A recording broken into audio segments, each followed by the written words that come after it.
इस क्वेश्चन को देखिए, a sum of money borrowed on simple interest amount 720 after 2 years।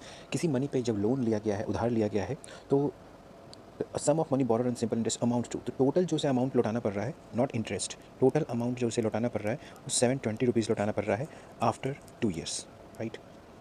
And 1020 rupees after a further period of 5 years।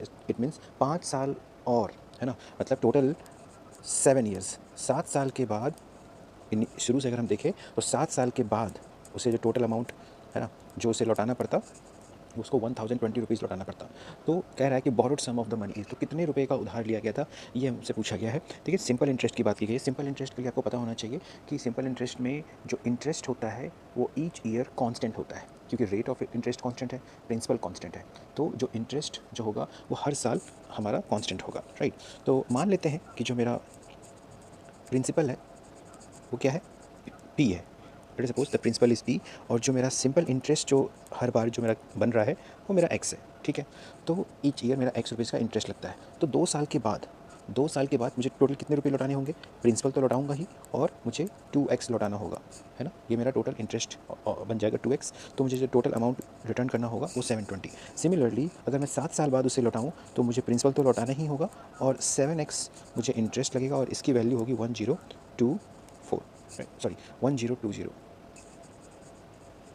This is 1020।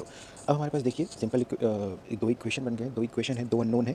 अगर हम इनको subtract करें, है, सेकंड वाले में से फर्स्ट वाले को सब्सट्रैक्ट करें, चलिए मैं आपको पूरा करके दिखाता हूँ। p + 2x is equals to 720। ठीक है, मैं इसको सब्सट्रैक्ट कर रहा हूँ। सब्सट्रैक्ट करने के लिए साइन चेंज कर देंगे, ठीक है, जिसको सब्सट्रैक्ट करना है। ये p और p कैंसिल हो गया, 7x - 2x that will be 5x, और यहाँ पे हम सब्सट्रैक्ट करेंगे 0 0 300, so x will be equals to 60। तो हमें देखिए 1 साल का इंटरेस्ट मिल गया कि ईच ईयर हमें 60 रुपीज़ का इंटरेस्ट पे करना पड़ रहा है, राइट।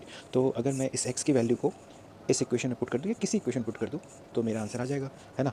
p + 2x कितना हो जाएगा, p + 120 इज इक्वल्स टू 720, है ना। मैंने क्या किया है, इस x की वैल्यू को यहाँ पुट कर रहा हूँ, तो 2x हो जाएगा 120, तो p + 120 इक्वल्स टू 720। तो यहाँ से p की value we can find, it should be 600। यहाँ से आप 120 सब्सट्रैक्ट करेंगे तो we will get 600। Let us see the option, yes, this third option, that is the 600।